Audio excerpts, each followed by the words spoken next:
Built leather goods. Leather goods built for life. Made by hand in the USA, all goods are made with veg-tanned leather. Some of the best quality around and made by a U.S. veteran. Check out their website, www.handbuiltleather.com. GV Art and Design is a creative boutique specializing in original artwork, design, and apparel. With 4 locations in Lakewood, Avon, Willoughby, and Kent, you can visit their store and check out their collections including Cleveland sports teams, Ohio colleges, and much more. Use the code ONTAP10 for 10% off your order. GV Art and Design, original and one of a kind.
And welcome everybody to Sports on Tap. This is the Sports on Tap High School Football Show presented by Ray Felton State Farm Insurance in beautiful Hudson, Ohio.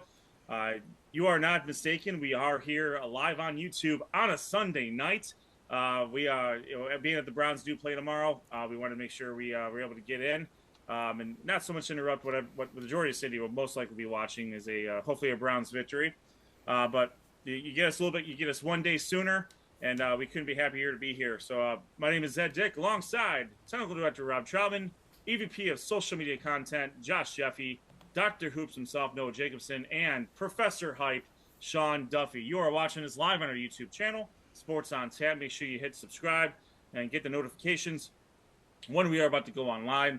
Make sure you follow us on Twitter at SOT Podcast. This we're going to see all the live games, all of our live recaps, schedules, stories. Everything is going to be on there. Make sure you follow us on Facebook at Sports on Tap, on Threads at SOT underscore podcast, at SOT underscore podcast, as well as our website, of course, is sportsontappodcast.com. Anything that you guys want to email us, stats, pronunciations, questions, comments, sportsontap@gmail.com. We are going to be going through our normal slate of games for the Greater Cleveland Conference, Suburban League, Southwestern Conference, and the Greater Cleveland Conference. We will also go through our Power 10 as well. And we are also going to be joined by, I had it down here. I'm sorry. Who are being joined by today, guys? Rocco DeLorenzo from Nordonia, the undefeated Nordonia Knights, one of the few undefeated teams left in our coverage area, is going to join us tonight at 8:20. And then we'll get to the rest of the show with our Power 10, where we're going next week. And, of course, our Josh, are we going to have the results, or are we doing that tomorrow? No, the results will be there tonight, so they will be ready to go. Fantastic. That is our EVP of social media doing what he does best, making sure that we are up to speed in all that is social media. So without further ado, let's actually stick with Josh here. We are going to start with the Suburban League National Conference Let's get through those recaps. Josh, go ahead. Yeah, thanks, Ed. And a really good week 5 in the Suburban National League. We're going to start off with a game between the Wadsworth Grizzlies and the Brecksville Bees. There we go. And Brecksville coming in this season, not a lot was expected of them. They're actually coming in and they are tough out against teams. They're playing really well, and they started this game really well. Bees opening drive, quarterback Colin Siebert went 5 or 7 on the drive for 85 yards, finished with a touchdown pass to Carson Zapkar. The extra point was no good. The Bees were up early first in this game, 6-0. Even with the Grizzlies' dominant run defense, Jacob Atarovich scored on a 37-yard touchdown run, and the Bees were up 13-8 at half. And when I mean dominant Grizzly defense, and this I'll attribute this to Albert Grindle of the Medina County Gazette, the Grizzly defense only giving up 49 yards of rushing per game. So they are a dominant defense. In going back to the game in the third quarter, that defense we just mentioned took over after Jack Dinwiddie 38-yard field goal. Jacob Ernest returned a 44-yard fumble, 44 yards for a touchdown to put Wadsworth up 17-8 at the end of the third quarter. Kyle Figueroa was a big contributor in this game. He finished the scoring for the Grizzlies with a 40-yard touchdown run. He ran the ball 27 times for 172 yards and a touchdown. In the losing effort, however, Brecksville quarterback Colin Siebert was 15 of 26, 172 yards and a touchdown. Wadsworth's Will Stack was 17 of 25 for 118 yards, 17 rushes. He also had 17 rushing yards and a rushing touchdown. Now, one problem that has been plaguing Wadsworth all year has been penalties. In this game, they only had 4 penalties, which is a big thing. As the season goes forward, these next few games for them, the schedule is going to be really hard. They're going to need to be more disciplined. And with that defense and that running attack, they have all the makings of really making a solid run in the Suburban League National. With the win, Wadsworth improves to 4-1. Brecksville drops to 3-2 on the year. The Stowe Monroe Falls Bulldogs still cannot find their winning ways. They traveled to Austintown Fitch, and a game was played. 41-0 in this one. Stowe was down after the first quarter, 21-0. In this game, after the end of the third, was its final score, 41-0. So Stowe still looking for win number 1 on the season. Will not get much easier for them as they continue. Nordonia continues their dominating season thus far with a 36-0 victory over North Royalton. All Nordonia in this game. It was 14-0 after the first quarter, 28-0 at the half for Nordonia. Our scheduled guest later on here on the show, Rocco DeLorenzo, a solid 135 yards and 3 touchdowns. For North Royalton, Cody Miller, the running back, 82 yards rushing. The stat of the game, and I want to give a shout out to Tyler Aiken, sends me the stats from Nordonia after every game. Total plays. This is interesting, fellas. Total plays. Nordonia ran 39 plays. North Royalton, 53. The big difference, average yards per play for Nordonia, 10.1. For North Royalton, 3.6. That's the story of the game right there. Nordonia with a 36-0 shutout of North Royalton. They improved to 5-0. North Royalton drops to 1-4. And probably the best game of the week in the Suburban League National was the Hudson Explorers and the Twinsburg Tigers. Ian Ludwig returned to action in this game, and he was solid as usual. But Hudson was up 7-0. He scored on their first drive when Twinsburg's Joey Pollock hit Jaden Dye, for an 87-yard touchdown pass. The score was 7-7. Hudson would then respond with a Peyton Nair. He hit Trey Sharp from 40 yards out, and it was 14-7 at half. The score was 16-14 when Hudson recovered an errant snap by Twinsburg on the Tiger 2-yard line. Ludwig would score his second touchdown of the game to make it 23-14, but the Twinsburg Tigers would not go away in this one at all. After an interception, Pollock would score on a 40-yard touchdown run to get the score 23-21 with 4:57 left in the game. And then Hudson just took over with that solid running game. 40 seconds left in the game. Ian Ludwig would score his third and final touchdown of the game. And that final score ended 30-21. Hudson with the win. They improved to 4-1.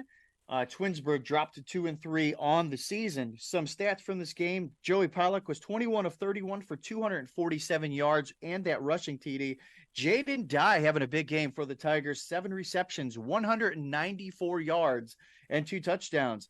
Ian Ludwig back for the Explorers, solid, 32 attempts, the ankle feeling much better, 116 yards and 3 touchdowns. And then Trey Sharp for the Explorers added 5 receptions for 97 yards and 1 touchdown. As Sean would say, that is fit to print from the Suburban and National League. We're going to head him over to the American side of the Suburban League. Sean, take it away, bud. Thank you, Josh. Great recap of the National Conference. We're going to start off in the American Conference with a couple of Thursday night games in which we found Aurora handling business on an early Thursday night start against Copley as they welcomed Copley into the hallowed grounds of the Aurora Field. They get a big 42-6 victory over Copley. Thrubbing, in fact, would be the adjective used for that. Running back Enzo Cantania had 3 touchdowns and 95 yards rushing in only one half of play. And on the defensive side of the ball, Tommy Tartabini, again, doing my best with that name, had 11 tackles, 2 tackles for loss, a fumble recovery. Oh, and by the way, he also kicked in a rushing TD for the Greenmen as the Greenmen roll to a 42-6 victory. The Greenmen now 4-1. Copley a disappointing 0-5 on the season. My next Thursday night game saw the Cuyahoga Falls Black Tigers running in to take on Revere, and they ran into a buzzsaw. And that buzzsaw was named Zach Olegnowitz, who finished the game with 285 yards on 36 carries and 4 touchdowns. It was pretty clear from the outset what Revere's game plan was: turn around, hand it to Zach, and get out of his way, because that's exactly what happened. As Revere rolls to a 38-7 victory over the Cuyahoga Falls Black Tigers. Cuyahoga Falls falls to 2-3 on the year. Revere improves to 3-2.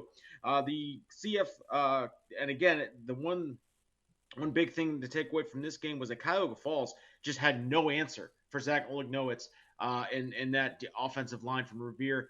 Very, very impressive stat. 285 yards, a career high for Olegnowitz on the season in his career at Revere. So big ups to him. Congratulations on that.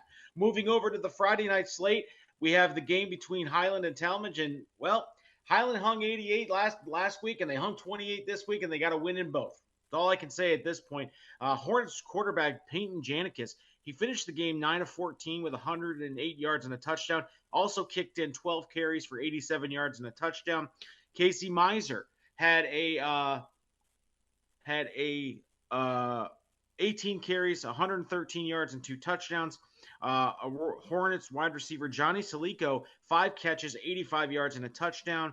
And Talmadge's only touchdown came from Braden Strum, who scored on a 14-yard touchdown late in the fourth quarter as the game was well out of play.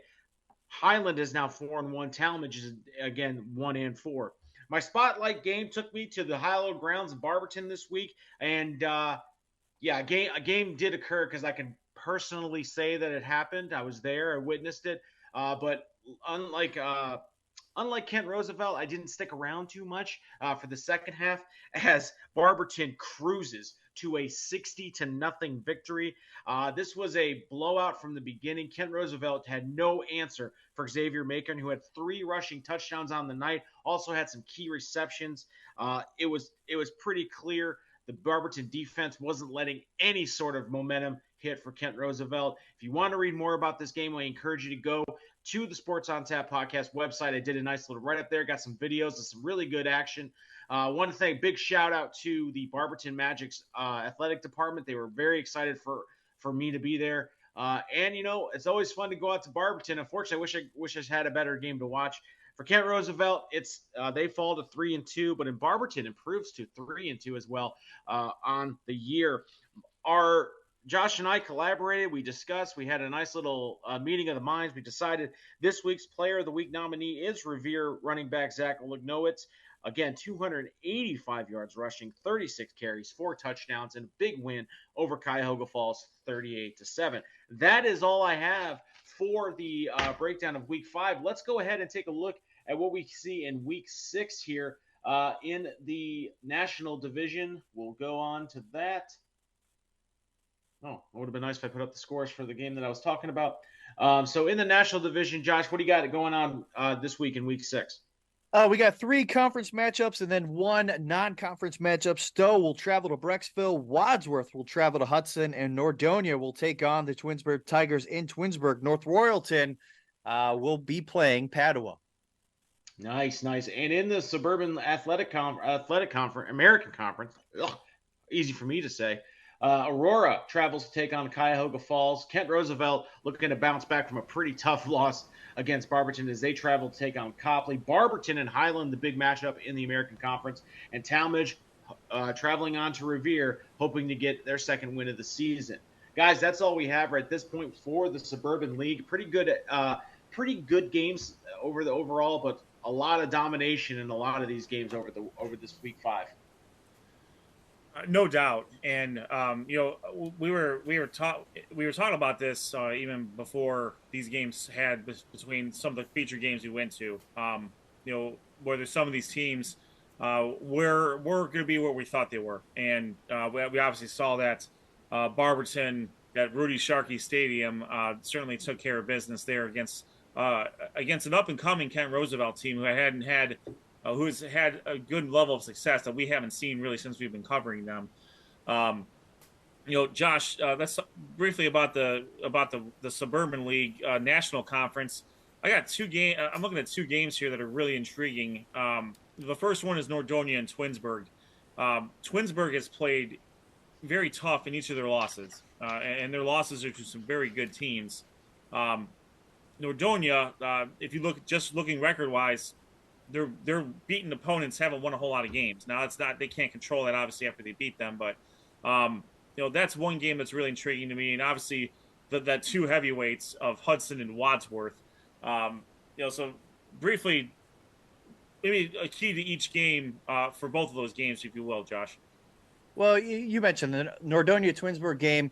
Nordonia is just winning on all facets. They're just a solid overall team. They're taking care of business. Twinsburg, I think, is that same kind of team. I think even this past week, they needed a game against an opponent like a Hudson to kind of validate where they are going. And I think that momentum is going to push. That's going to be a heck of a game, I think. Now, when we're talking about Hudson-Wadsworth, you have a battle of dominant forces, and that's the Hudson running game against the Wadsworth running defense. Which one's going to break? We'll have to wait and see. That's going to be a great matchup, and then for both teams as well. And agreed.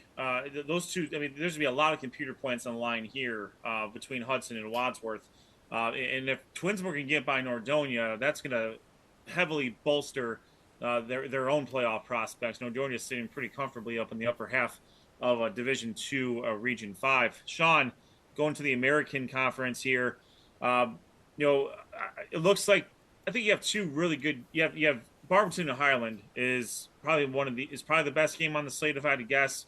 But Revere and Talmadge, I think those 2 teams are pretty evenly matched, and I would say probably the same for Kent Roosevelt and Copley. What's the key for the Barberton Highland game and Talmadge Revere specifically? What are you looking for in each of those games? Well, if I look at Barberton Highland, I really do see a very similar breakdown to how Josh has Hudson and Wadsworth. The reason I say that again is because having seen, get choked up on it. I'm fighting back a yawn because I was up early this morning. He was up That's at 10. Neither here nor there. Yeah. But no, I mean, you look at Barberton, and from what I saw last week, their defense is swarming. I mean, they don't mess around. Rush defense, pass defense, they're getting at the quarterback. They were constantly in the backfield. Interested to see how they respond to a team like Highland, who runs the ball very effectively with Casey Miser, only a sophomore. Peyton Janik is a quarterback that can not only throw the ball, but can run. You got wide receivers like Salico who are available and can get open. I want to see how that secondary kind of reacts to a wide receiver core like that.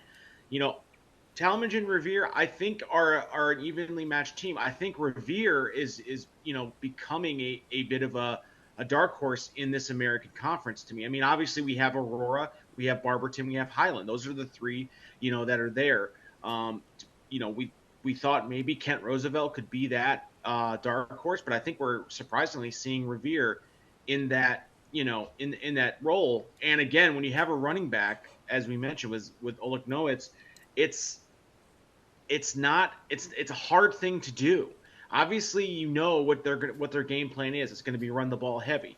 Can you stop it? And are they able to make an adjustment off of that? Obviously, play action comes into play. Screen game can come into play. But when you're running the ball as effectively as Revere is week in and week out, it's tough for defenses, especially linebackers, to key on that because they're going to want to stop that run. You suck those linebackers in, and now all of a sudden you got a receiver that's either filling space that they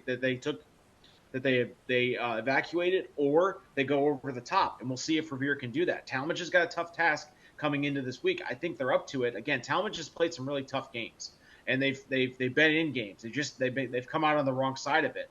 But again, Revere is kind of hitting on all cylinders, and they're rounding into form right when they kind of need to be. I mean, they haven't played the three yet.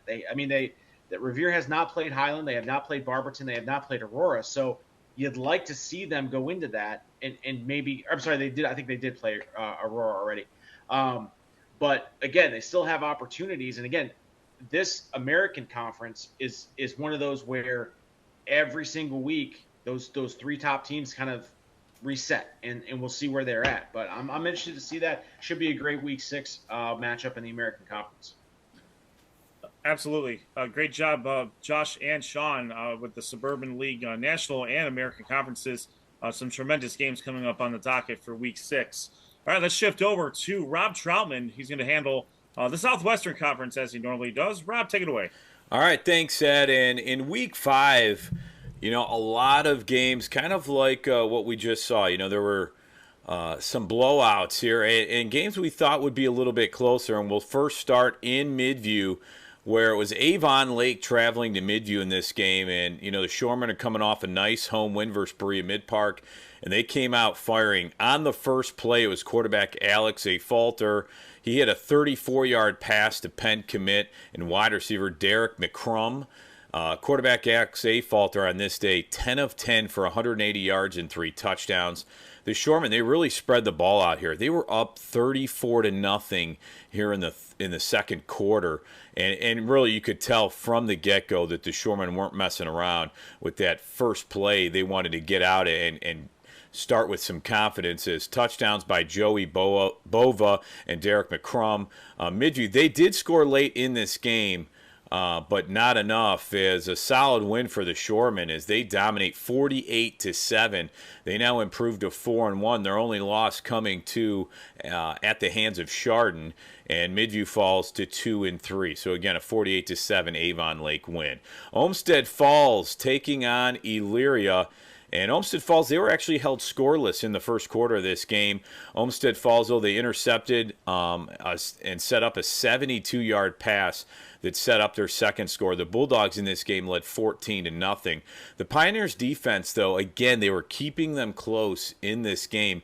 In the second half, though, the Bulldogs, they would score first as SWC Ray Felton, Player of the Week nominee in the Southwestern Conference. Sophomore running back Owen Singleton, he scored from 1 yard out. This was one of 4 touchdowns on the night for Olmsted Falls and Owen Singleton.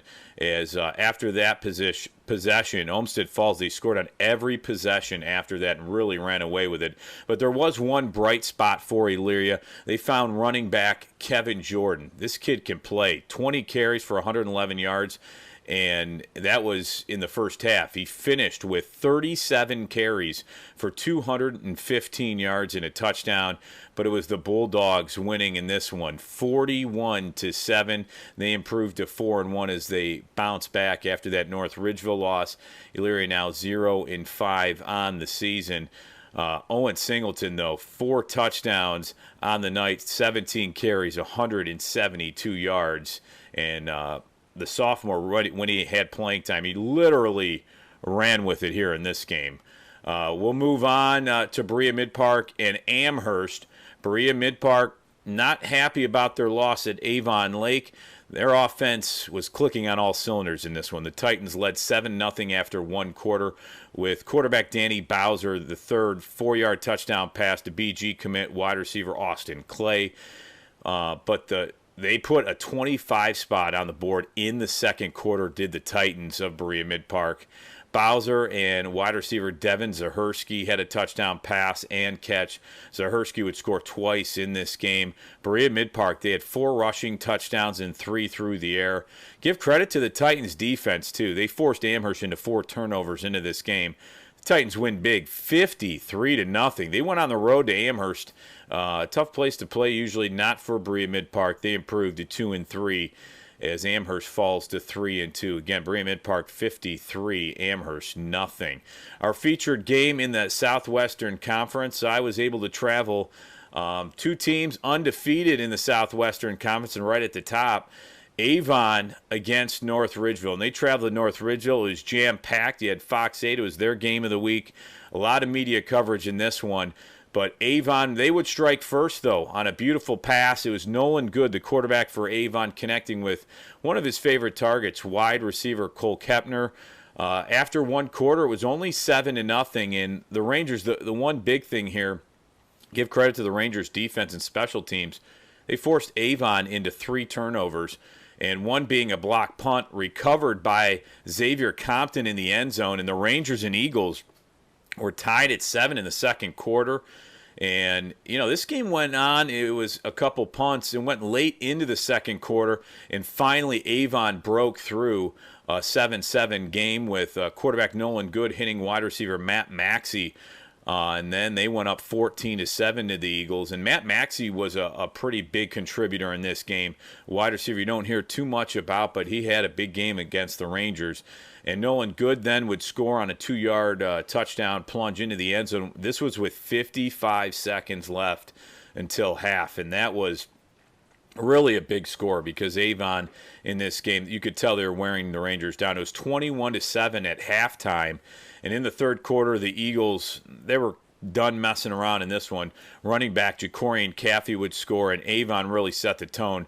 And at that point, it was 28-7. Give credit to North Ridgeville, though. They really hung around, but the offensive line and the depth of Avon was really starting to show in this game. North Ridgeville much improved, as Coach Elder said in his post-game when he met with the media, that this North Ridgeville team, if you really take them lightly, they're going to make you pay. And that's what they did with Avon early on, forcing those turnovers. Nolan Good was a little bit shaken, had a few picks, and they had a fumble actually on a few punts that North Ridgeville just couldn't capitalize on. And if they could capitalize on those, it would have been a different ball game. But the defense of North Ridgeville was on the field for a lot of the game because Avon had good drives. The Rangers' offense, they couldn't establish anything too much, and Avon cruised to a 38-7 win. They stay undefeated at 5-0. The Rangers now at 4-1 in conference. Nothing to hold their heads about, though. They hung tough in most of that game. The SWC Ray Felton State Farm Player of the Week nominee is Olmsted Falls running back Owen Singleton. He ran for 172 yards on 17 carries and 4 touchdowns. And again, only a sophomore, so a bright future for him in that Bulldogs program.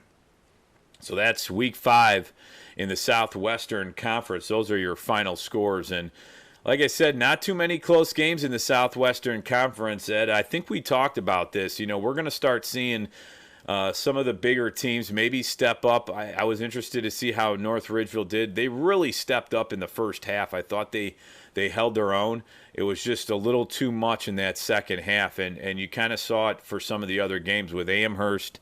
Illyria's struggling a little bit right now. They have a new head coach, so they're trying to get on the winning ways there. But Midview also, had a tough loss this week.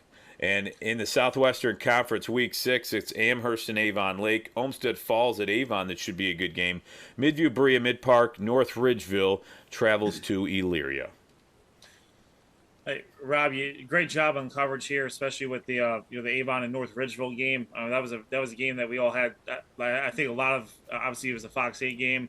A lot of people had that game circled, and for all intents and purposes, North Ridgeville acquitted themselves pretty well against a great program in Avon. North Ridgeville is a good team this year. They went up against a great program in Avon. You can see the differences there. Avon using their depth and using their size and probably just the sheer numbers to wear down. If you're looking at the spectrum, I'm thinking Avon is probably on the higher end of the Division II spectrum, and North Ridgeville maybe in the middle. But we all, from talking with Coach Elder, that team just runs very, very deep, and it seemed that they just, as they mentioned and as you mentioned, they just wore North Ridgeville down, and there's no shame in that for North Ridgeville. We'll see what they can do. I think they have a very winnable game against Elyria here, but North Ridgeville set themselves up pretty well. I mean, Olmsted Falls is going to get them a lot of points this year, Rob. Oh yeah, I mean, there's no doubt. I mean, North Ridgeville, you could tell they're a different team, and Coach Elder said that. I mean, this is a team that, he thought in the first half you could really see his team thought they'd just come out and just get the win. And he said we didn't play hard, we weren't crisp on offense. Defensively, they were playing well. But offensively, the defense of North Ridgeville, their front is tough. They weren't getting pushed back on the offensive line like they thought, and eventually they did. Avon started getting their running game going, but North Ridgeville, they're going to have a really good season, I feel like. They're a team that plays hard. Even when they were down big, they were playing hard in this game. Their defense really made Nolan Good scramble around and try to make plays. And Nolan Good, I mean, with him and Cole Kepner, a nice deep pass over the middle. Nolan Good throws a great ball. He actually just got an offer from Kent State, I saw recently. So Nolan Good's going to start getting on radars. He throws a really good ball. He's quick. He has good pocket awareness. And North Ridgeville made him earn it. But give credit to Avon. I mean, their depth is impressive, and they have athletes all over the field. No doubt. And as we're starting to see things kind of shake out a little bit here. It's from North Ridgeville's perspective. They still got games against Berea Mid Park and Avon Lake. Not to mention the other teams, obviously. But we'll really see where they're at after they play those two teams, in my opinion. Avon Lake being the traditional upper third of that conference, and Berea Mid Park, we know the capabilities that Coach Unick's team has. So. Looking forward to certainly seeing how North Ridgeville fares against them after their game here against Elyria. Rob, great job on the Southwestern Conference as always. Let's shift over to the Greater Cleveland Conference. Got way too excited for that. Let's get with Dr. Hoops, Noah Jacobson, to handle things for the Greater Cleveland Conference. Take it away. Well, thank you, Ed. And it's been a pretty great week in the Greater Cleveland Conference for Week 5. We'll start off with Shaker Heights. They were taking on their old Lake Erie League foe, the Maple Heights Mustangs. And guys, Shaker Heights proving themselves at 4-0. And guys, this was a no-brainer for them. They went out to win 42-8. Quarterback Abdullah Ahmad finished the game. He was 7 of 15 for 119 yards and 2 touchdowns. He also had a rushing touchdown in this game. Running back Cornell Beeler had 14 carries for 114 yards and a touchdown. Degamo Richards, again, if I'm wrong, I hope my pronunciation will be better. He had a 68-yard punt return touchdown for the Red Raiders. Jackson Ward also had a 59-yard touchdown. Shaker Heights goes to 5-0 for the first time since 2000. Those Red Raiders, they're a team to watch in the Greater Cleveland Conference. And then moving forward to our next game, the Solon Comets. They were taking on the Mayfield Wildcats. And guys, this was a pretty close game between a non-conference opponent for Solon. Quarterback Luke Cormuth had 2 touchdowns in this game. One was to Harlan Berman, one was to Luke Cormuth. But at the end of the game, Mayfield had a chance on a game-winning field goal, and then it was wide left. So Solon would get their first win of the season. They would go on to win 14-13 as they win their first game of the year, and they go to 1-4. And then moving forward to our next game, the Stronsville Mustangs. They were taking on the Euclid Panthers. Quarterback Harsh Bartel, my Player of the Week nominee last week in the Greater Cleveland Conference. He had 2 touchdowns. 2 of those were to Logan Brown. And then Stronsville running back Xavier Belvin had 36 carries for 174 yards and a touchdown. Euclid running back Marquise Hall had 91 yards and a touchdown. Strongsville, they have been playing pretty hot lately in a Greater Cleveland Conference as they went on to win 23-6. Strongsville goes to 3-2. Euclid goes to 1-4. And then moving forward to our next game, we got the Cleveland Heights Tigers against the big powerhouse in the Menor Cardinals. And guys, this was a pretty interesting game in the market.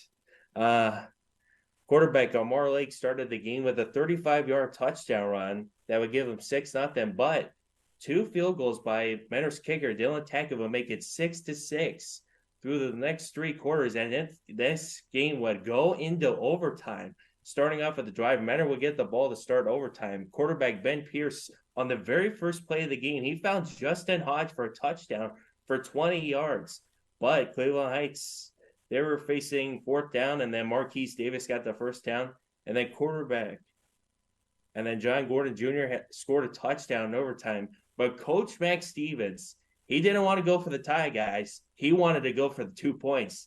Quarterback Amar Lakes found Amir Atkins for the 2-point conversion, and the Cleveland Heights Tigers would beat the Menor Cardinals for the first time since 1980. That is an unbelievable way to finish the game for Cleveland Heights, as they would go on to win 14-13. Cleveland Heights goes to 4-1. Menor goes to 2-3. And then last but not least, the Medina Bees were taking on the Brunswick Blue Devils. This was a no-brainer for the Medina Bees. My GCC Player of the Week nominee, quarterback Danny Steyer, would finish the game with 17-20 for 266 yards and 4 touchdowns. He also had 11 carries for 98 yards and 2 touchdowns. Wide receiver Austin Knowles had 4 catches for 79 yards and 2 touchdowns. Wide receiver Jack Wojak had 8 catches for 102 yards and 2 touchdowns. Brunswick's quarterback Ethan Rock Sanders was 11-16 for 81 yards and a touchdown. He also had 10 carries for 28 yards. Wide receiver Hayden Swarm had 5 catches for 76 yards and a touchdown. Wide receiver Cooper Nero had 6 catches for 70 yards and a touchdown. But guys, Medina would go on to win this game 56-14. Medina improves to 3-2. Brunswick moves to 0-5. And then moving forward with their Greater Cleveland Conference Week 6 schedule, Shaker Heights will be taking on Brunswick. Strongsville will be taking on Cleveland Heights. That should be a very interesting matchup. Euclid will be taking on Medina, and then Menor will be taking on Solon. And that is my Greater Cleveland Conference Week 5 recap and the schedule for Week 6. Oh, no, I got hit by the mute button. Not a good effort on my part. No, a great job in the Greater Cleveland Conference. The Cleveland Heights in Menor game, Coach Stevens had in various news articles had said that he was planning going for the win really no matter what. A very, very gutsy decision, but he wanted to give it a shot on his terms with his team with his offense on the field. It was a very, very good call, obviously, because it worked. But Cleveland Heights right now kind of has a leg up right now in the Greater Cleveland Conference. If you're talking about the triumvirate of Cleveland Heights, Menor, and Medina. Now, mind you, Medina still has to go to Cleveland Heights, so that could shake out to a 3-way tie between those teams. But lurking is Shaker Heights, and they don't have a gimme when they come to Brunswick next week. Yeah, and I feel like that Strongsville-Cleveland Heights game, that might be a very interesting game. With the way Strongsville has played under quarterback Harsh Bartell taking over for Nolan Beard, who had that injury, it felt like the passing game has played really well for Strongsville and that running game with Xavier Belvin. And this is a very big game for Strongsville, and they need to have it in order to stay atop in the Greater Cleveland Conference. Guys, Cleveland Heights, Shaker Heights, and Strongsville, those are the top 3 teams in the Greater Cleveland Conference battling for that top spot. And if Cleveland Heights, not much of a hole for Marquise Davis last week, but if they continue to give him the ball, I feel like Cleveland Heights will be the better game plan against Strongsville. And just one more thing. Talk about the Shaker Heights and Brunswick game. Brunswick greeted Cleveland Heights pretty rudely and almost beat them. Now Shaker Heights comes back to the conference, so Brunswick has some familiarity with them from their previous time in the conference. what do you think Brunswick needs to do to be able to get their first win of the year and spoil the perfect season of Shaker Heights? Well, I feel like Brunswick, I mean, the way they played against Marquise Davis when I covered that game in week 4, I feel like their defense was dominating in the first half, but they kind of a little bit stumbled in the second half. But I felt like they had the better game plan against Marquise Davis. And if they continue to have that perfect game plan against a big time running back like Cornell Beard, I feel like Brunswick's defense will be better than they've ever done, even though their record hasn't been the same. But I feel like if they have a good game plan against Cornell Beard, they might have a chance to win the game. Excellent. So some really good games on the Greater Cleveland Conference slate, and they are all conference games, which is going to be it's going to be one of the few weeks where that happens. And this is the last year again that they're going to have a full 8-team slate with Solon moving to the Suburban League National Conference next year. So great job on that, Noah. And let's move over to the Great Lakes Conference, where I'll get it kicked underway here. The game of the week was Buckeye versus Westlake. We'll take care of that here in a little bit. Let's start first with Bay Village taking on Normandy. This game was played on Thursday night at Byers Field. For Bay Village, Bay's Charlie Rogers had a couple touchdowns. Michael Farrell hit Jay Snap on touchdown passes of 55 and 42 yards. Farrell passed for 159 yards total, 105 of which went to Knapp. Brendan Smellman also rushed for 92 yards and a touchdown. He also had 2 picks on defense. James Cox and Rocco Irritario both had a half sack on defense for Bay. But it was a total team effort, though. Normandy quarterback Elijah Gray was a one-man show. He passed for 240 yards and a touchdown. He also ran for 122 yards and 2 touchdowns. Unfortunately, his efforts were not enough. Bay escapes with a 42-28 victory over Normandy. With the win, Bay improves to 4-1. Normandy is still looking for their first win at 0-4. Let's move over to Rocky River taking on Valley Forge. This game is played on Friday night. Julian Patty had a game. He completed 20 of 27 passes for 331 yards and 7 touchdowns. Julian, I promise you will be the player of the week at some point this year. I will make sure this happens. Fantastic game. He hit Ronan McDougal for a 37-yard touchdown. Ryan Ricchetti had a 6-yard touchdown reception, and Aiden Lepore had a 40-yard touchdown reception. The Pirates led 38-14 at the half. They put it away in the third quarter. Running back Nick DeSalvo, he had 9 rushes for 103 yards and a touchdown. He also caught 3 passes for 26 yards. Orrin Grieve, Ryan Ricchetti, and Andrew Lang both caught 2 touchdowns. All 3 of them caught 2 touchdowns, and McDougal caught the other one. For Valley Forge, it was Nicholas Mankins and Danny Kewell. Both scored rushing touchdowns for Valley Forge. Kewell rushed 7 times for 51 yards and a touchdown. And Daniel Scheffler led the team with 65 yards on 9 rushes. Unfortunately for Valley Forge, not enough. Rocky River cruises to a 52-14 victory over Valley Forge. Rocky River improves to 4-1 overall. Valley Forge falls to 1-4. Let's shift over to Elyria Catholic and Lakewood. Elyria Catholic took a 14-3 lead at the half. They pulled away with a 29-point third quarter. Elyria Catholic quarterback Hector Garcia had a day. He had 12 of 19 passes for 230 yards and 3 touchdowns. He also toted the rock 8 times for 35 yards and a touchdown. Also for Elyria Catholic, Anthony D. Martinez rushed 16 times for 130 yards and a touchdown. He also had 12 tackles on defense. Mason Halliburton had 4 catches for 113 yards and 2 touchdowns. And Tony Phillips Jr. caught 2 passes for 31 yards and a touchdown. He also had 12 tackles on defense. Graydon Rollins led the team with 13 tackles for the Panthers. On the Lakewood side, quarterback Avery Holt, he was 11 of 22 passing for 107 yards and a touchdown. He also rushed 11 times for 44 yards and a touchdown. Don McCulloch led the team with 98 yards rushing on 17 carries. And Alex Simons, a former guest on our show, caught 7 passes for 84 yards and a touchdown. Elyria Catholic takes the win here, 43-21 over Lakewood. Elyria Catholic beats their second straight East Division team. They moved to 2-3 overall. Lakewood drops to 2-3. Buckeye Valley took on Fairview in a non-conference contest. And Fairview kept this one pretty close. They only trailed 28-7 at the half. Fairview quarterback Burke Lowry hit Vinny Rizzo for a 19-yard touchdown. Brandon Clark had an 18-yard touchdown as Fairview took a 20-14 lead. Buckeye Valley struck back. Lowry threw a 75-yard touchdown pass to give Fairview the lead back at 27-21. But that was the last lead the Warriors had had. Buckeye Valley scored the next 28 points. Lowry did finish with a 2-yard touchdown pass to Brandon Clark. Add it all up, Fairview again playing very tough, unable to get over the hump. They do continue to play well with only one win in their 5 games. They are 1-4. Buckeye Valley improves to 2-3. On Saturday, Holy Name took on North Olmsted. Both of these teams looking for their first victory overall. North Olmsted was cruising before the half, but William Dix stepped in front of a pass, and he took it to the house to cut the lead to 20-14. Holy Name blew it out from there. Holy Name rushed for over 200 yards in the game, led by William Dix. He had 14 carries for 83 yards and a touchdown. Quarterback Andrew Cole completed 6 of 15 passes for 103 yards and 2 touchdowns. He also rushed for a touchdown on 32 yards and 10 carries.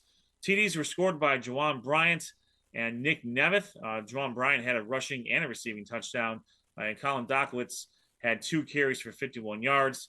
And add it all up for this one, Holy Name gets their first win. They are 1-4 overall. North Olmsted still looking for their first win. They remain winless at 0-5. All right, so one of our featured games of the week saw the Buckeye Bucks take on the Westlake Demons in a battle of undefeated teams. And I believe our own Rob was there for this one. Rob?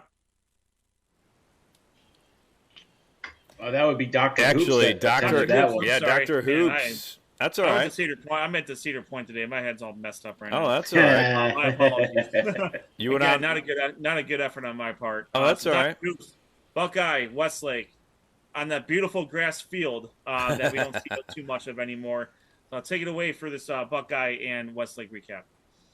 Well, thank you, Ed. And it's no turf, guys. It's all grass. That's what all high school football is all about.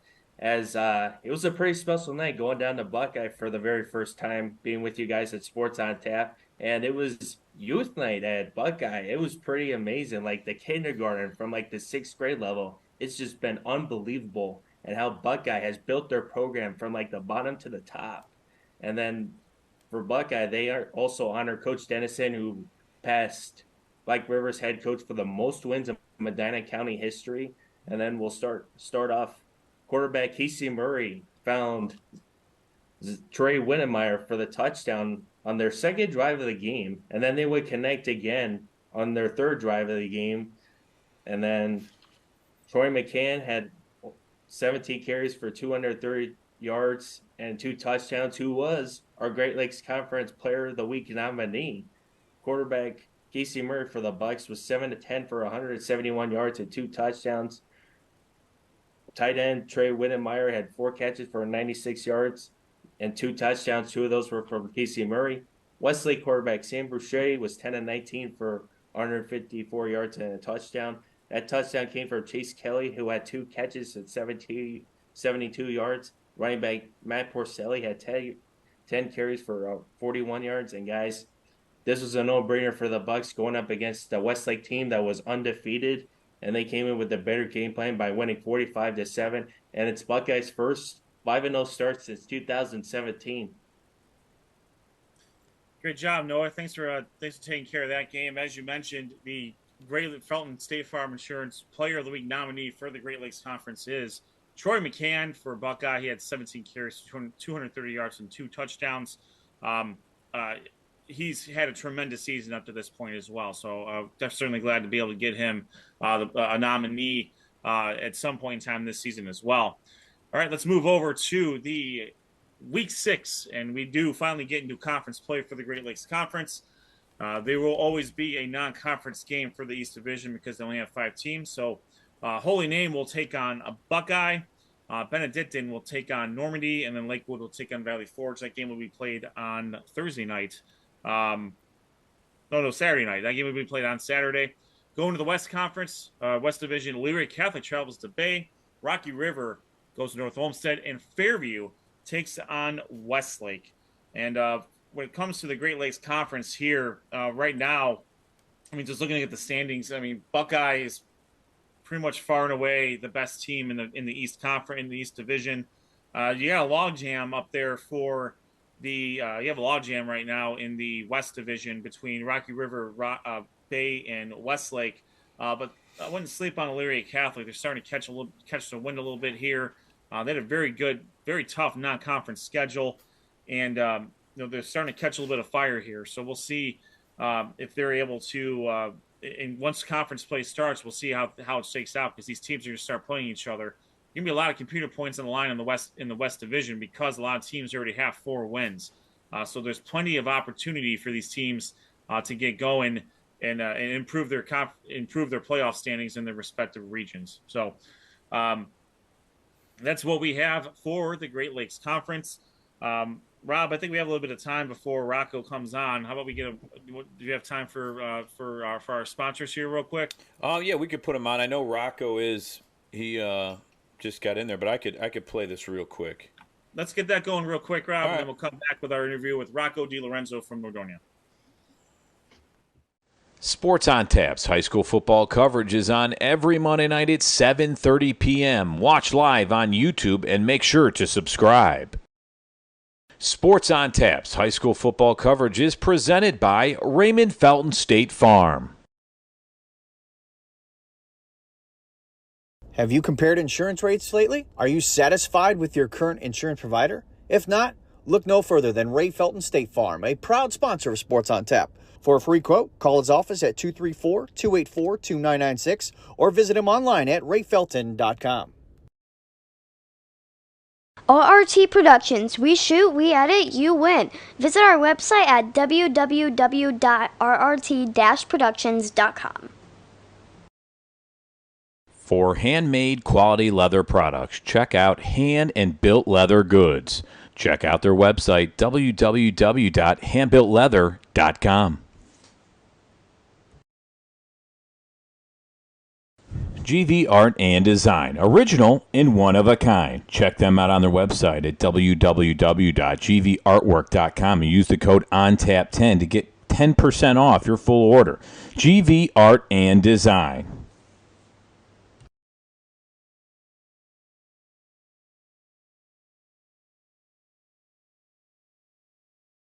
Signal here at some point, and that's right now. Thank you very much, Rob. Thank you very much again to our tremendous sponsors. You can't go wrong with any of them. Ray Felton State Farm Insurance, RRT Productions, GV Art and Design, and of course, hand-built leather-made goods. All right, we are joined by Nordonia's Rocco DeLorenzo. What a great game he had. He had the 14 carries, 135 yards, and 3 touchdowns in a big win Friday night over North Royalton. Rocco, thanks for joining us tonight. How are you doing tonight? Good. Thank you guys for having me on. Thanks for joining us. What a great start to your season. 5-0 so far. A big win against a generally tough North Royalton team. It's not very often that teams get over on North Royalton that much, but talk about the game against North Royalton. What were some of the keys that you guys had against the Bears? Well, North Royalton's always a good team, and we're in a really tough conference.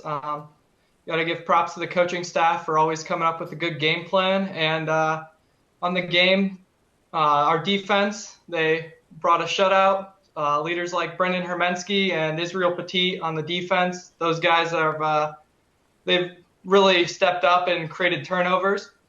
And then from an offensive standpoint, the O-line, senior leader and captain Josh Henderson, and some other senior leaders like Jack Sarkisian and Vince Saboro, Borden and Bozan. All those guys have really stepped up. And one of my own classmates, center Grant Layfeld. Those guys up front, I love them, and they really have done a great job this season, whether that be pass blocking or run blocking. Love the shout out to the big dogs up front for blocking for you, Rocco. Again, thanks for giving us a bit of your time tonight. One of the things I like to ask athletes, especially skill position athletes, is what are the things that you've been focusing on in your specific game this year, coming into the year, and even from week 1 to week 5, what have you seen or what have you been trying to focus on more? Is it more your route running? Is it more your pass blocking? Is it more hitting the hole? What are some of the things you and your coaching staff are working on from your perspective? Well, it starts in the running back room. Coach Sanders and the other running backs, we all have a great environment in there. We always work to help each other get better. For me, I was mostly this offseason hitting the weight room. I ran track freshman year, but I skipped it this sophomore year in order to put on some more weight. And then I also did some extra just work on the side with, patience and hitting the hole, some moves and stuff like that. Hey, Rocco, you've, I think you've had 400 plus yard games this year. Just talk about, your growth as you came in this year, kind of adding on to what Sean talked about.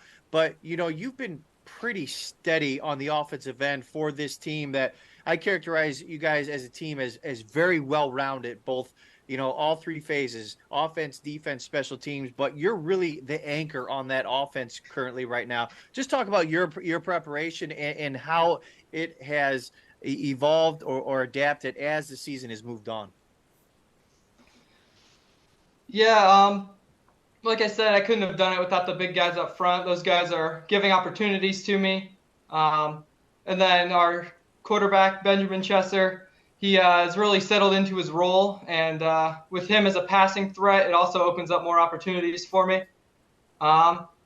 Just overall, the team has a great bond and a great chemistry, and together we're able to make some plays happen. Rocco, thank you again for taking the time and joining us tonight.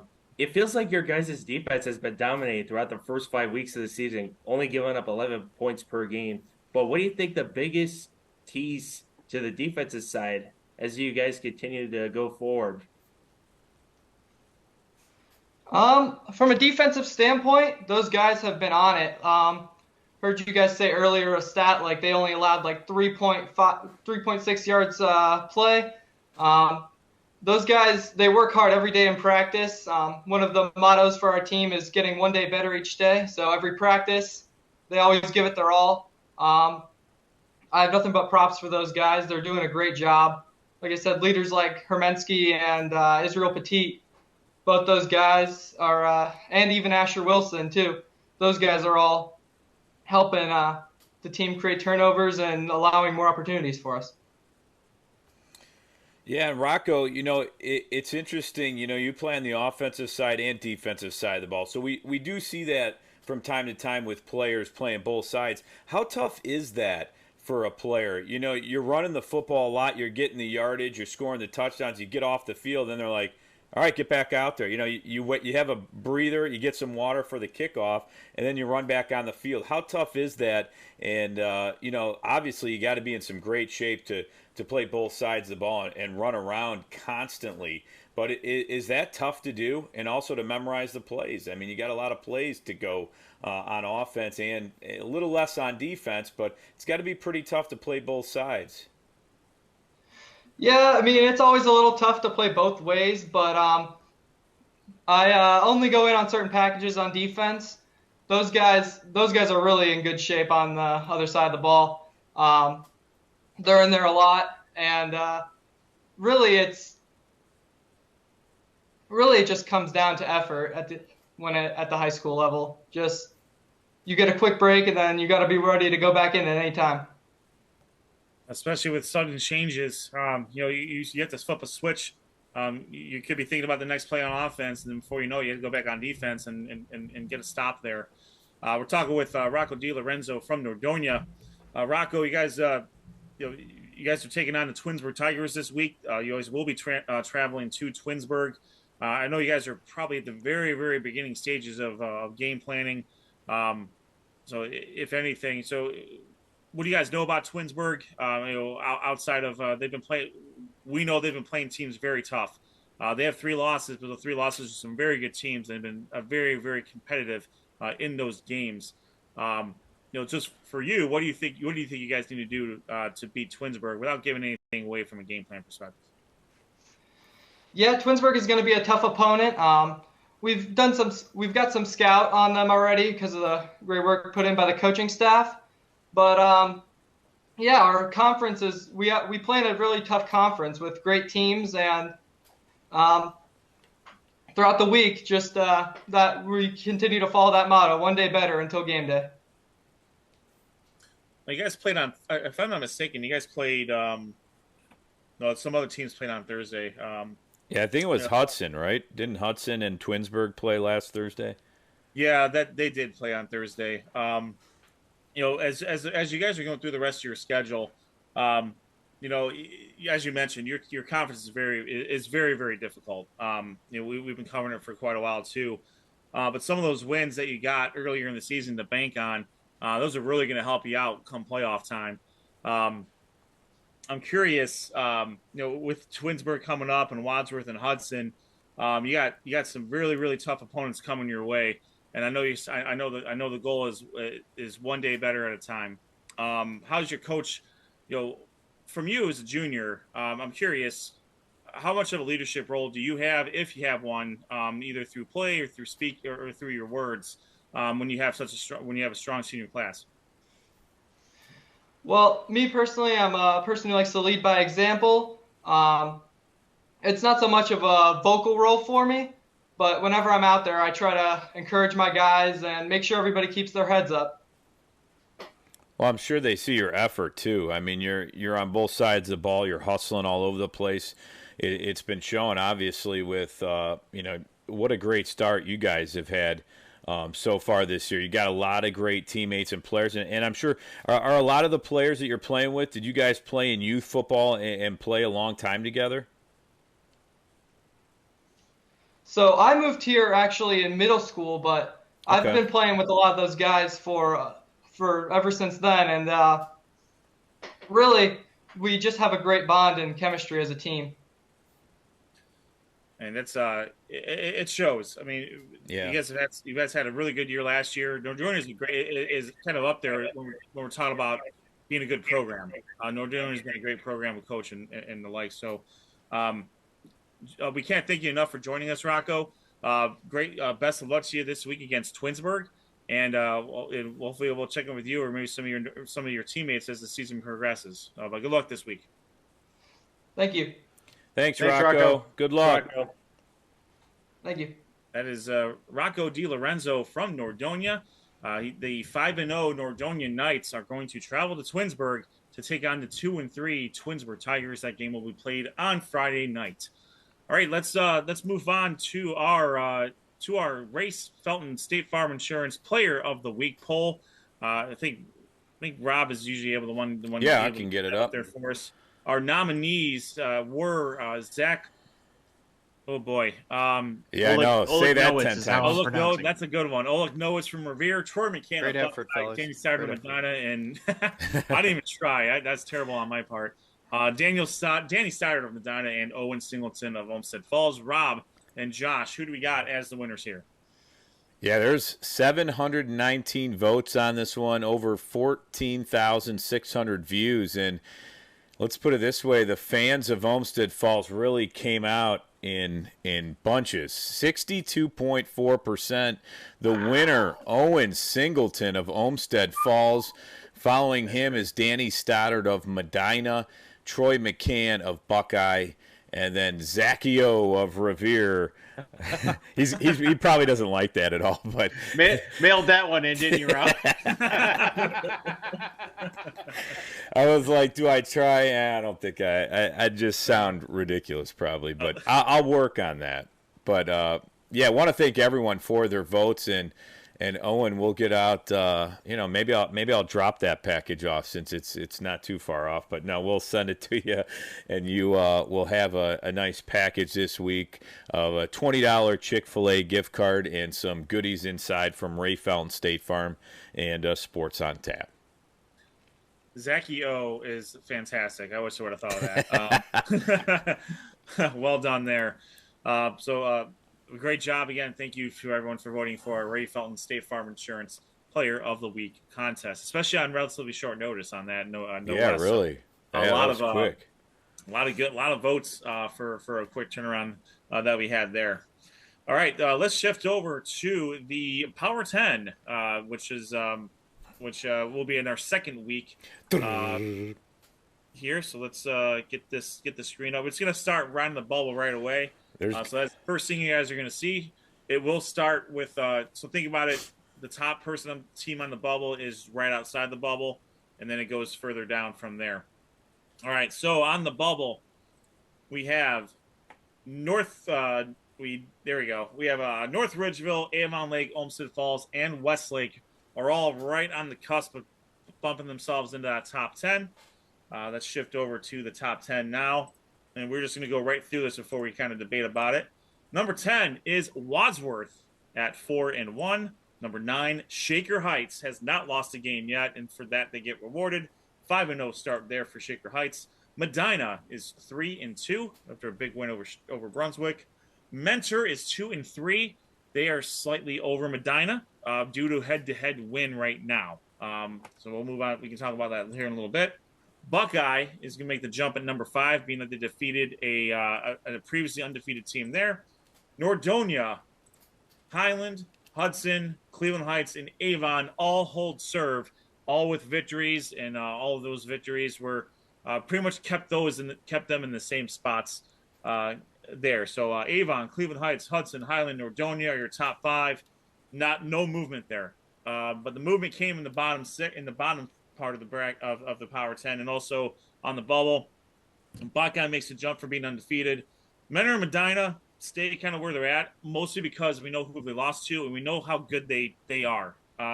Shaker Heights can certainly play their way over them by beating them head to head. Wadsworth, sneaky good at 4-1. Their only loss is to Medina at the moment. Let's shift back down to the actually, it would take a while if we do that. So back to the bubble teams. Talk about them real quick. North Ridgeville, they do fall out of the top 10 from their previous spot. I think but that certainly comes with the caveat of being able to win their way back into that spot. We saw what they can do. We saw what happened against a top tier team. They held with them for the first half, but other teams more or less played their way up. Avon Lake and Olmsted Falls are right there. North Ridgeville does own a head-to-head over Olmsted Falls right now. Then Westlake falls out, but they're still kind of on the cusp. Again, they're going to have a chance to prove themselves against some 4-1 teams that aren't on this list. So lots of games coming up here amongst these teams. So there's going to be some volatility here with the bubble teams and also with the top 10. So let's get back to the top 10, and that is what we have. Thoughts, questions, comments? I mean, I think if we're looking at this, the big comment I have is that Mentor didn't move at all, even though they lost. North Ridgeville dropped out of the top 10 after losing to Avon. Mentor got beat by Cleveland Heights in overtime. I completely understand where we're coming from, but to have a 2-3 team above a 5-0 team, and I recognize they haven't played each other yet, or even a 5-1 team, or some of those teams that are on the bubble, Again, I know that their losses are good, but at a certain point, you got to win. You got to play the teams that are on your schedule and win. And Mentor is a good team, but again, I would at least think that Mentor should have at least been maybe 10 or on the bubble, because I could make the argument that a Shaker Heights 5-0 team at this point of the season has done what they were supposed to do when you look at their schedule. 1 through 6, I don't have a problem with. Good on Buckeye from jumping from, I think they were 8 last week to 6. Or 8 or 9. It's a pretty big jump. I think Hudson, Highland are pretty well slotted. But again, my question is, I know Mentor's Mentor, and they've had really tough losses, including last week. But I just think, for rewarding wins and you only have 2 on the season, it's tough for me to kind of get over that. At least have them drop down a little bit, not hold serve at a 7. Just because I think Shaker Heights, and I would even say a Medina win in how they did it, probably would outweigh that a little bit more. I would rather have seen Shaker Heights and Medina above Mentor at this point, given the fact that they lost. Not saying they're not a top 10 team by any means. I just don't know if, again, losing the way they did to the number 2 team on this list is worthy of them holding at 7 for a second straight week. Sean, I think that's fair. The main point the main point where I was at is that Menor still holds a head-to-head over Medina, and I really don't want to move Medina down very much. So I kind of probably I pigeonhole myself on that one, to be fair. So I think Medina and Menor will end up separating themselves out a little bit more over the course of the year, over the course of the season. Medina still has some tough games coming up. They still do play Shaker Heights, and they do play Cleveland Heights. They have some tough games coming up in their own right to be able to make those jumps as well. So I think your thoughts are valid, no doubt about that. Another question I have is we're coming into this week with a 3-10 matchup with Hudson versus Wadsworth. Mm-hmm. You got to wonder if Wadsworth can pull that upset, and how what kind of a jump does that take them? Because at that point you're looking at 5-1 with some pretty impressive wins at this point, given where they're at. I don't believe they played Nordonia yet, but it's on that schedule. So Wadsworth has an opportunity to make some hay here in the Power 10. I would say, starting this week and going forward for the next couple weeks to really make some noise if they can get on a bit of a roll. What do you think, Josh? Sean, you read my mind. That's exactly where I was going to go. Look out for Wadsworth. These next couple games for them are going to be very telling. They can either be knocked out of the rankings completely, or they can move up, in my opinion, in the top 3, depending on how things go. Another interesting team that I think is on the bubble is the Brecksville Bees. Really, I think they're putting together some really solid games here. They have a game against Stowe, which could give them. Granted, Stowe is winless, but a solid dominant performance can vault them as well. So looking to see more teams coming from the Suburban National that are definitely stacked with good teams this year. No doubt. The National is it's tough. They have 3 teams, 2 teams in the top 10, 3 teams overall, or two teams in the top 5, 3 teams overall. It's going to be one of those, again, like you mentioned, that's going to be a great game. Hudson and Wadsworth, that's going to give you a lot of that could lend itself to some movement there. For sure. And Nordonia, they don't have a gimme against Twinsburg by any stretch of imagination. But the good thing is, all these teams have to play each other here, which certainly, again, lends itself to some volatility for sure. Yeah, in the Southwestern Conference, 3 teams on the bubble there. Maybe they'll have a face-off there as they look to jump back in. We'll see. I'm interested to see how some of these teams, like a North Ridgeville, after a tough loss to Avon, you could tell they were really excited about how they bounce back, with some of their upcoming games. And I think, their attitude, talking to Coach Morgan, he's really excited about this team. And he even said, he's like, I feel like we're a little bit ahead of where we should be, and we're playing a lot more consistent than he thought, because they have a pretty young team, a lot of sophomores and juniors on this team, mixed in with seniors, obviously, that have played at a high level. But it's going to be interesting to see how some of those teams, like Olmsted Falls, they bounce back nicely after a tough loss to North Ridgeville. They're going to have to really play a flawless game against Avon. How are they going to go at them there? But if some of those teams can get wins, maybe they could jump back into the top 10. But it's going to take a pretty tough effort from those teams and some solid wins, because their upcoming schedules are not bad. And I think Ridgeville has a pretty favorable schedule now, playing an Avon team, and Olmsted Falls now off the list. So they have some games that are going to be pretty competitive, where they can maybe bounce back into the top 10 here. Agreed. I'm interested. North Ridgeville has Elyria and Midview, as you mentioned, away. They have to travel for those games before they come back and host Berea and Mid-Park. And Berea and Mid-Park is, they got Midview and Avon. Berea and Mid-Park has some tough losses on their schedule. Yeah. 4-1 Avon Lake, 5-0 Nordonia, and 4-1 Cleveland Heights. Those are all very, very good teams. Avon Lake is also making themselves a case here. They have a good chance to build up their resume a little bit more, too, with games against Amherst and Elyria, and then Olmsted Falls, Ridgeville, and Avon to close out. Lots of computer points on the line there, and lots of opportunities, for Avon Lake to really solidify themselves as the favorite in the Southwestern Conference, and then obviously up in the top of our list as well there. Avon is. They're not far and away the best team, and them and Cleveland Heights are pretty close. Avon, they haven't lost a game yet, and they have some good wins. A 4-1 Canton McKinley, 4-1 North Ridgeville, and the defending state champions in Glenville, which are Division IV in name only. That's a legit team they beat. Glenville can compete against most teams in the state, and they have a victory over them. So, there's going to be a lot of the fun part about this list is that there's a lot more movement that can happen. Yep. And for the Greater Cleveland Conference, we see 4 teams up there, as you mentioned. There's going to be some. I have a feeling there's going to be some movement going forward with Menor and Medina at the very least. Menor, their losses to Riverside. St. Ignatius has 1 win. I grant you that. Their schedule not very fun. I don't think any team wants to play the schedule Ignatius has, but nonetheless, that's who they play, and they haven't won many games.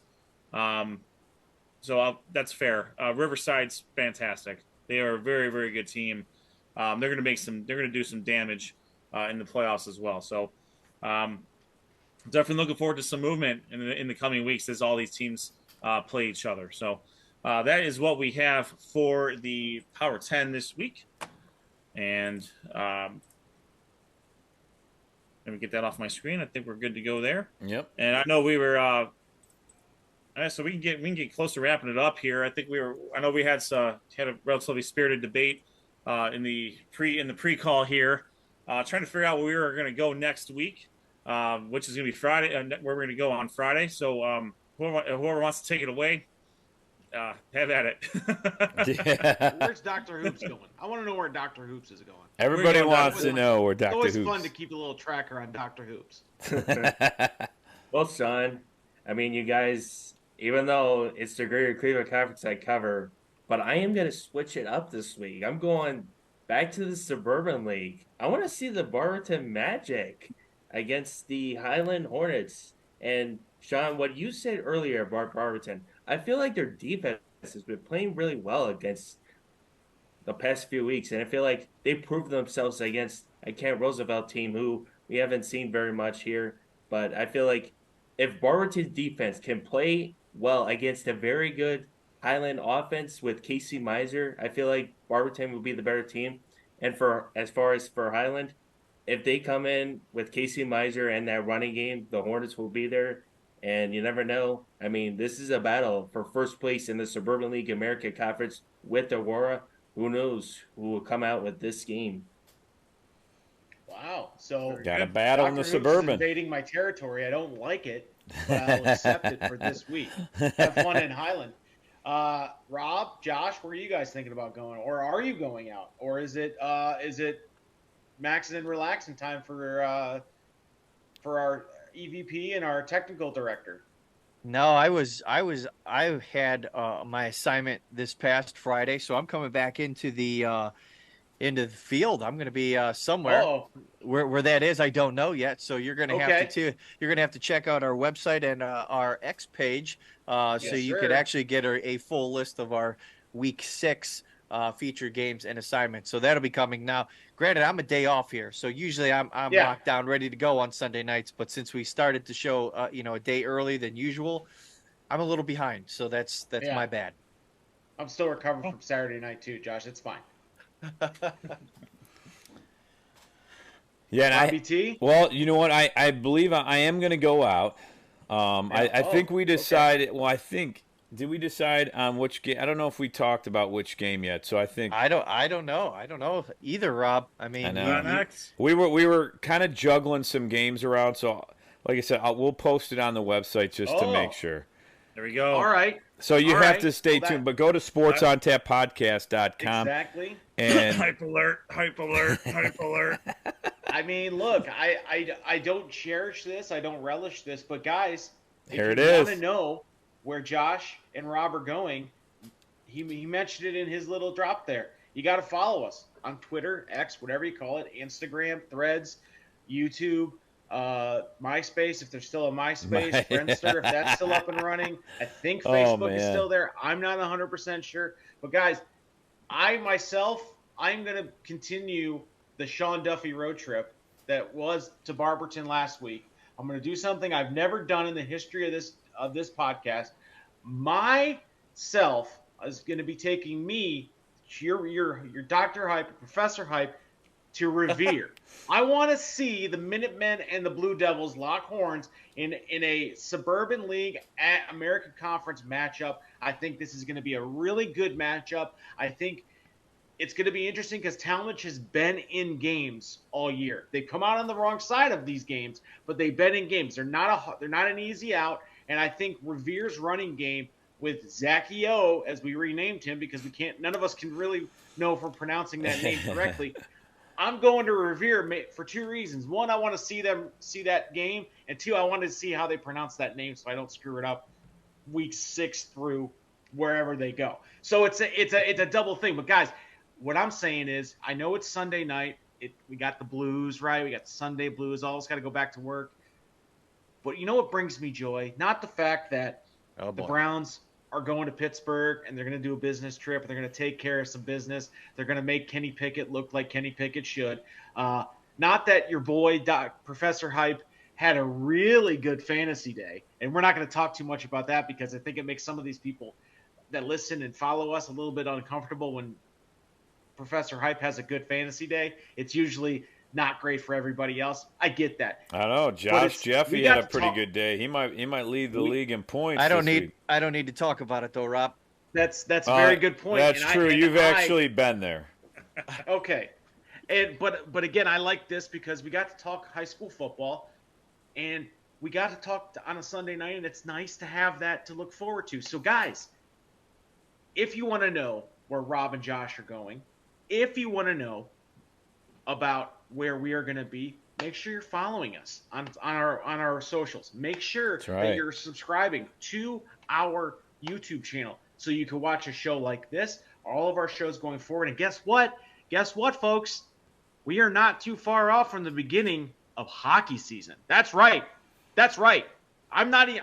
We're halfway through high school football, and we're already talking high school hockey. And I got news for you. High school hockey is going to be off the chain this year. We are going to be everywhere. It's going to be an SOT craziness. So why are you waiting? Why aren't you part of the Army? Why aren't you part of the SOT Army? Because that's what we need. We need support. Make sure, if we are screwing up your names, and I know we are doing that, trust me, I know that. I am not insensitive to that. You got to be dropping us a line at sportsontap@gmail.com. Make sure you give us the stats. If you got a player you want to shout out, we will do that. But you got to interact with us because we're just going to continue going this, and we are not all that smart. Listen, I'm the dumbest guy on this show. Trust me, I am. By a long shot. It's not even fair. But you know what? I'm smart enough to know that I need to follow SOT on YouTube, on the socials, on the website. Wherever we are, that's where you need to be. Guys, it's week 6. Let's get serious about playoffs. Let's start talking playoffs. And let's look forward to hockey. It's going to be fun. Hey, I will say we have a comment on Twitter, and it's from the Olmsted Falls side. They said, by the way, it's Owen Singleton. That was his first varsity start. Whoa. Our player of the week. A player of the week. I mean, man, he's 1 for 1. Wow. Oh my God, man! He better play the lottery. That's all I can say. And Noah, are you out of age? He's his parents. A child, Rob. Again, I mean, his parents can. But Noah, are you starting tomorrow for the Brownies or? Yeah, Noah's got to head back to Pittsburgh. He's starting. I know Cooper's out tomorrow. So are you starting in his place? I might, but you never know how Donovan Peoples-Jones and, I mean, this is Cedric Tillman's time right now. No, this is Dr. Hoops. This is Dr. Hoops time, man. Yeah. Yota. Coach Stefanski, give him a call. He's a free agent. Give him a call. Yeah. We'll see. Yeah, it's gonna be fun tomorrow. All right. Well, as Sean mentioned, I can't really follow that up with anything coherent, so I'm just going to get in and out as soon as we can. We make sure you find out again. Follow us on X, Twitter at SOT Podcast. Check out the website sportsontapodcast.com to find out where all of our games are going to be this week. Quite honestly, this is a great problem for us to have. It's tough for us to pick some games here because we'll be covering a lot of teams, and we obviously want to reward the teams that have played the way to get it. And we're also going to go off the beaten path a little bit, as Sean has done a few times with us here. So make sure again find out where we are going to be at this week on Twitter/X, again at SOT Podcast. You are watching this live on our YouTube channel, Sports on Tap. Again, follow us on Facebook, threads at SOT_podcast. Any sort of comments, questions, pronunciations, email us at sportsontap@gmail.com. One more time, Rob will go through the sponsors again. I'll just mention them again real quick. Ray Felton State Farm Insurance, RRT Productions, GV Art and Design, and hand-built leather-made goods. Thank you very much for your sponsorship of our show. For everyone, stick around a little bit and get some more information about those. For Rob Troutman, Josh Jeffy, Noah Jacobson, and Sean Duffy, you are watching Sports on Tap. This is the Sports on Tap High School Football Show presented by Ray Felton State Farm Insurance. Go Browns, and we'll see you on the other side.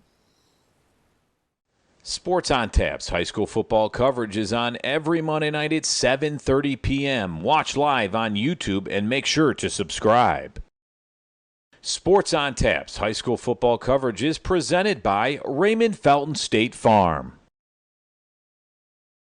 With the auto insurance market constantly changing, call a professional that will put your needs first. Ray Felton State Farm is a team of licensed professionals that will assess your risk, explain coverage in detail, and assure you understand what would happen if you ever found yourself in a claim situation. You can visit rayfelton.com or call their office at 234-284-2996 for a free quote on your home, auto, renters, and life insurance needs. Whether you're hosting a corporate event, wedding, conference, concert, or any other special gathering, our comprehensive range of services will exceed your expectations and elevate your event to new heights. RRT Productions. We shoot, we edit, you win. Visit our website at www.rrt-productions.com. Hand-and-built leather goods. Leather goods built for life. Made by hand in the USA, all goods are made with veg-tanned leather. Some of the best quality around and made by a U.S. veteran. Check out their website, www.handbuiltleather.com.